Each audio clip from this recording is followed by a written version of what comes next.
میرا نام عدنان ہے۔ یہ کہانی ہے میری اور میری سالی کی، جس نے مجبور کیا تھا کہ میں وہ حرکت کروں جو میں نے کبھی بھی اپنی زندگی میں نہیں کی تھی۔ یہ کہانی تب سے شروع ہوتی ہے جب میری پڑھائی پوری ہو گئی اور میری جاب شروع ہونے والی تھی۔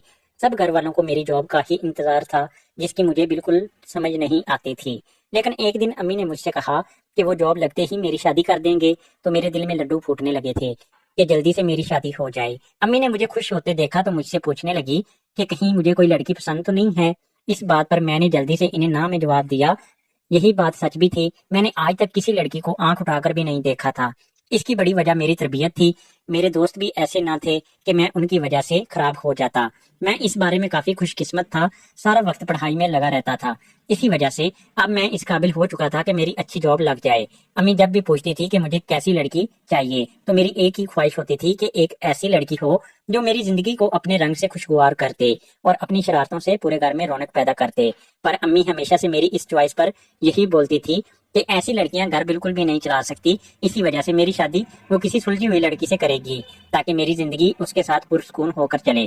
میں نے انہی کی بات مان لی تھی کہ شاید میری قسمت میں سنجیدگی ہی لکھی ہے۔ میرے خواب ٹوٹ چکا تھا۔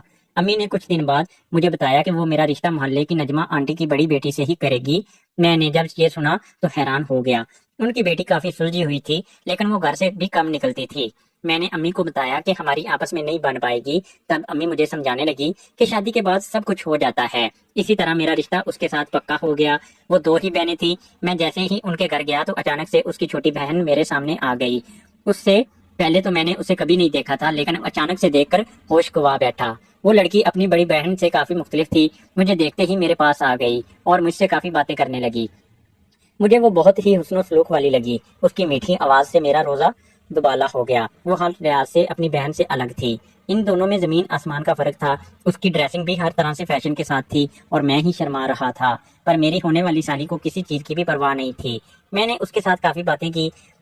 کچھ دیر بعد ہی واپس آ گیا۔ کچھ دنوں کے بعد ہی وہ مجھے روز میسج کرتی تھی، لیکن میرا ایسا مزاج نہ تھا کہ میں اسے رپلائی کرتا۔ میں اس کا میسج اگنور کرتا رہتا تھا۔ اچانک ہی میری نظر اس کی ڈی پی پر گئی، جو کچھ زیادہ ہی عجیب تھی۔ اگر اس کی پکچر کی جگہ میری بیوی ہوتی تو شاید وہ پکچر مجھے کافی بھلی لگتی، لیکن اس وقت مجھے یہ سب نہیں کرنا چاہیے تھا۔ پر نہ چاہتے ہوئے بھی وہ تصویر غور سے دیکھنے لگا۔ میرے ذہن میں اب کافی غلط خیال آنے لگے، لیکن مجھے یہی لگتا تھا کہ سالی بچی ہے۔ پر جب سے اس کی یہ ڈی پی دیکھی تھی، مجھے سب سمجھ لگ گئی تھی کہ وہ کہیں سے بھی بچی نہیں ہے۔